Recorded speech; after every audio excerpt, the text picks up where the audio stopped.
Welcome to the Strategic Brief. Today, we dive into a wave of global stories that, at first glance, seem disparate, from green energy backdoors and financial cracks in the heart of Wall Street, to dramatic military sabotage, aviation panic, and shifting migration policy. By the end, you'll see how they all reflect a world rattling under pressure. If you enjoy this level of deep, unfiltered strategic reading, hit like, subscribe, and ring the bell. You know the drill. So our mission today is really to connect the dots. We're looking at what seem like totally isolated incidents, a geopolitical issue here, a financial tremor there, and we want to show how they're all part of the same story. It's about a global system under serious stress. Exactly. And the sources we're digging into today, they are just perfect for that. They show we're dealing with these overlapping crises happening all at once. You have to look past the individual headline Right. and really think about strategic preparedness. Okay, so let's jump right in. The first one is a real head-scratcher.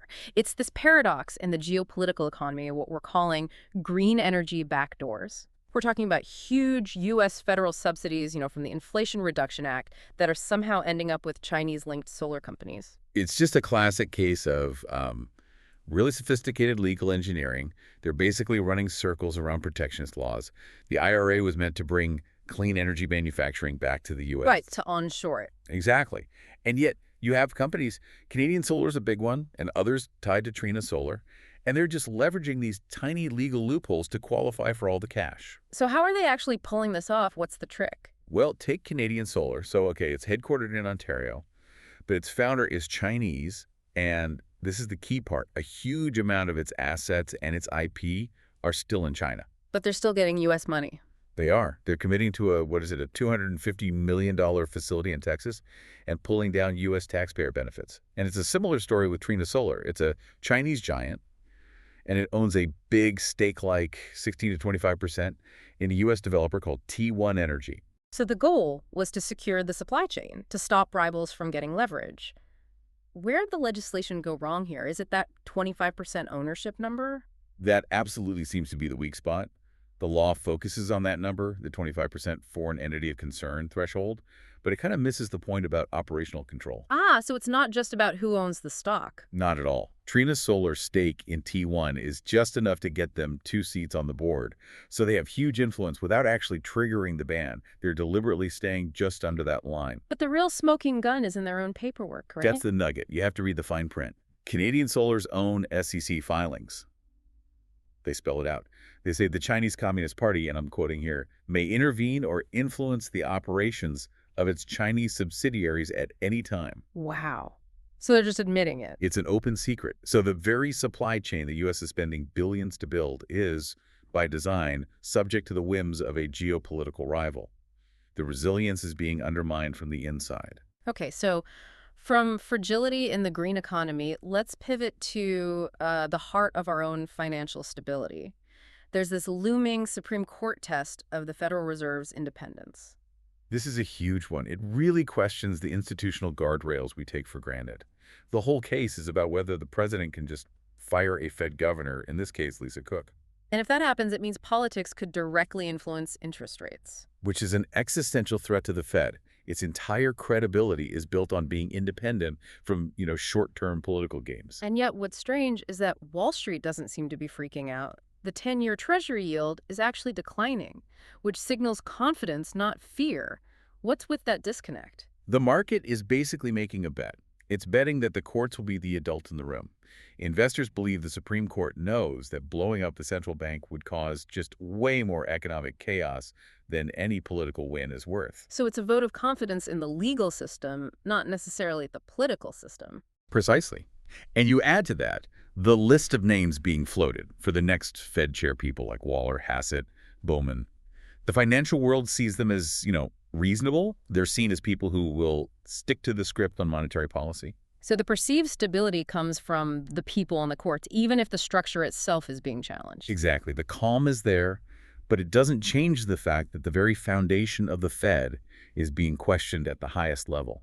The fragility is still there under the surface. So while those financial guardrails seem to be holding, for now, let's turn to where the guardrails are just gone. Out on the high seas, with some really dramatic military sabotage. What's really fascinating here is just how sophisticated the tech is. We're talking about Ukraine using these things called Sea Baby maritime drones In the Black Sea, right? in the Black Sea. And they use them to target two very specific Russian shadow fleet oil tankers, the Virat and the Kairos. Why are those specific ships so important? It's more than just damaging a couple of tankers, isn't it? Oh, much more. The Shadow Fleet is this entire parallel system that Russia built specifically to get around international sanctions. We're talking hundreds of old tankers, flying flags from places like Gambia, just to move oil illegally. So taking out the Virat and the Kairos is a direct hit on that system. It's a crippling blow. Both ships were so badly damaged they're out of service. It's a direct attack on Russia's ability to fund its war by cheating the system. It's economic warfare delivered by a drone. And while that's happening at sea, we have to look at the just brutal instability on the ground in the West Bank. Yeah, the reports from the Israeli raids in the Tubas governorate they paint a really harrowing picture of just systemic destruction. The scale is intense. Over 200 Palestinians reported wounded, nearly 200 detained. And it's not just about the people, it's the infrastructure too. Absolutely. Local officials reported that in one town, Tamun, over 1.5 kilometers of roads and water networks were just destroyed. When you do that, you guarantee long-term instability for everyone living there. And of course, that prompts a response. Of course. We're seeing Palestinian Islamic Jihad fighters then targeting Israeli patrols with explosive devices. It's just a cycle of action and counteraction, and the whole region is caught in it. Let's shift now to instability in a place we all rely on. Global infrastructure, specifically aviation. We've got two reports that show how different kinds of threats are literally grounding flights. Let's start with the one that sounds like it's straight out of science fiction, the Airbus A320 recall. We're talking about an immediate software update for 6,000 jets. 6,000, that's one of the biggest recalls ever. And the cause is solar radiation. That sounds terrifying. It is, because it shows how natural forces can now be a direct threat to our critical digital systems. The problem is with a computer called the ELAC, it basically runs the whole fly-by-wire system. If its data gets corrupted by radiation, the pilot can lose control. And this wasn't just a hypothetical risk, was it? Not at all. The trigger was a real flight. JetBlue Flight 1230. It had a, and this is the quote, sudden uncommanded drop in altitude on its way from Cancun to Newark. Yeah, and that single incident forced the whole industry to face the fact that the radiation protection on these commercial planes, it just wasn't good enough. The logistical nightmare from that is huge. American Airlines had 340 planes that needed a 2-hour fix each. Avianca had to stop selling tickets for days. A failure caused by the sun. Meanwhile, there's a much more earthbound threat over Venezuelan airspace. Right. The FAA warned airlines to basically treat that airspace as closed. And it wasn't a vague warning. They were specific. It's because of Global Navigation Satellite System Interference, GNSS interference. So jammers and spoofers, what does that actually do to a plane? It completely breaks a pilot's trust in their instruments. A jammer just blocks the signal. But a spoofer is worse. It feeds the plane false data. It makes the cockpit think it's somewhere it's not. And that's incredibly dangerous. It's a massive risk. The warning said this interference could affect planes up to 250 nautical miles away. That forces huge, costly detours and raises the risk of a catastrophic navigation error. Okay, from tech failure to security threats, the system is clearly frayed. Let's bring it back home now to domestic security and the policy fallout from that deadly shooting of a National Guard member in D.C. This is a textbook example of how a single tragic event can trigger an immediate and incredibly broad policy reaction.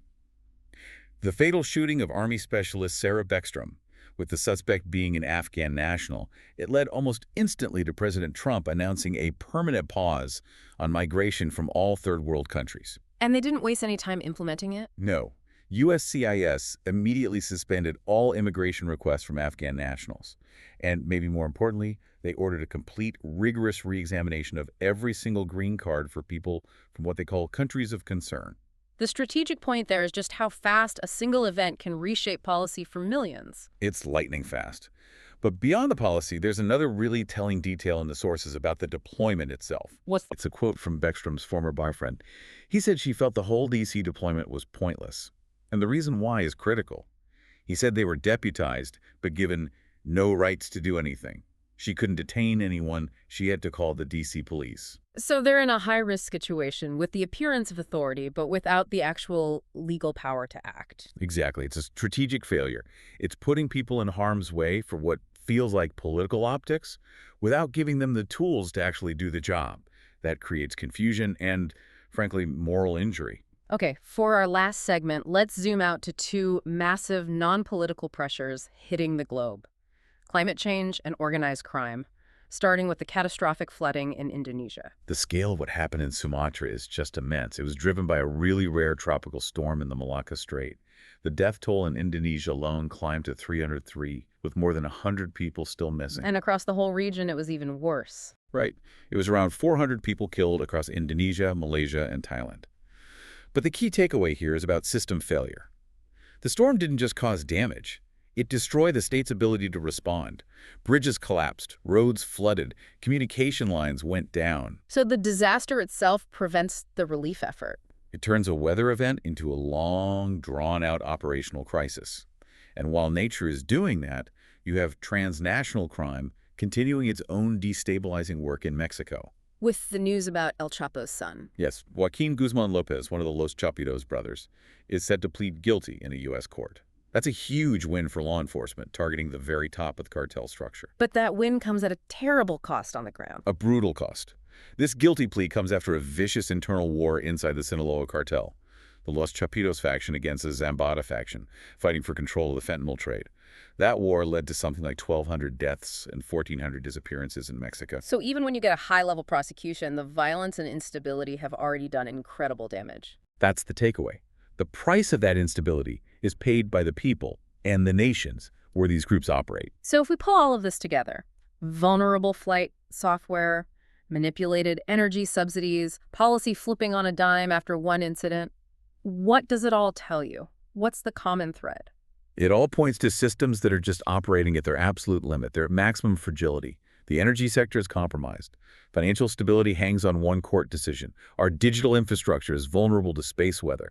We're not just dealing with high-risk events anymore. We're dealing with systems finance, energy, security that are so interconnected that a weakness in one immediately cascades into a vulnerability for all the others. So risk isn't about a single point of failure anymore. It's about these overlapping stress points that just ripple across everything.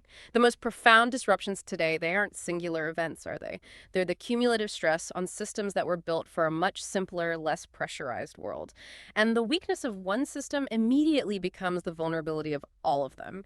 If you find value in dissecting these flashpoints before headlines hype them, consider subscribing. Share the video with someone who cares about geopolitics and globalization. The more minds analyzing together, the smarter we all get. Thanks for tuning in. Stay alert, stay curious, and don't miss our next episode where we dig deeper into strategic shifts shaping 2026.